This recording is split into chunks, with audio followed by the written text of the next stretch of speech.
I mentioned the 1% is organized and coming for its tax cuts. Is the resistance ready? The headline of the article by Andrea Germanos, staff writer over at commondreams.org, launched Wednesday. This is the American Action Network, which is basically a Paul Ryan group, is spending $2.5 million on television ads that say, quote, America's tax code is sabotaging our country, end quote. This is one of many right-wing groups, basically all funded by hoarding billionaires.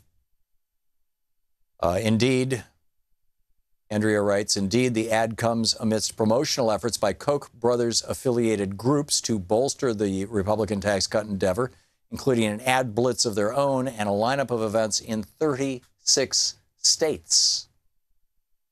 There's also a more stealth effort underway far closer to the Oval Office. According to a new report by Bloomberg, the White House has taken a page from the George W. Bush's administration's by gathering a red team to strategize a successful tax rewrite. They're calling this a tightly orchestrated process, all hands on deck. The members of this red team gathering, led by White House Director of Legislative Affairs Mark Short, include representatives from major power centers: the Office of American Innovation, led by Jared Kushner, Treasury Department, led by Secretary Steve Mnuchin, Vice President Mike Pence's staff, and Gary Cohn's National Economic Council. So they are pulling out the big guns.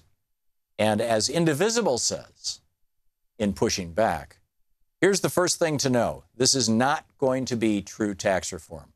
Calling it tax reform suggests they intend to close corporate loopholes or address the growing wealth inequality that the current tax code fuels. But that's not what Republicans have in mind. Instead, they want tax cuts for the wealthy and tax cuts for corporations paid for by taking away Medicare, Medicaid, and education funding. Since they want to pass their tax cut plan through the Senate with only 51 votes, they have to follow the rules of reconciliation. You know, blah-de-blah goes through that. Meaning that in order to make their tax cuts for the wealthy permanent, they have to have deep cuts to entitlements. So this is the next big project. Right? I think the whole Trump care thing is dead, although never say never. We're talking vampires here. But it sure looks like, you know, this is the direction things are going. By the way, did you know that the tech sector accounts for 23% of the Standard & Poor's 500 value? This is from the Lex column in the Financial Times. It went from around 2 or 3%, barely a blip 10 years ago. The sector now approaches 8% of the value of the U.S. corporate bond index.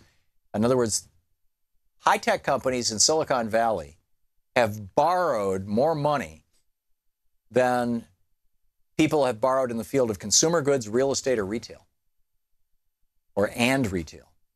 Tech accounted for 3% of issuance in 2004, $10 billion. Now it's $100 billion in bonds that they're issuing. They're borrowing money.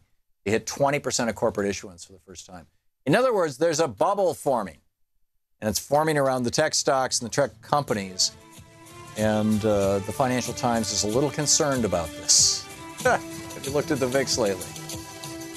Oh, and finally, just the headline is enough. Indiana Republicans keep blocking early voting in a major Democratic county. Meanwhile, a Republican-friendly county has no problem with expanding early voting. Yeah, Indiana, Mike Pence country. It's so good. We'll be back.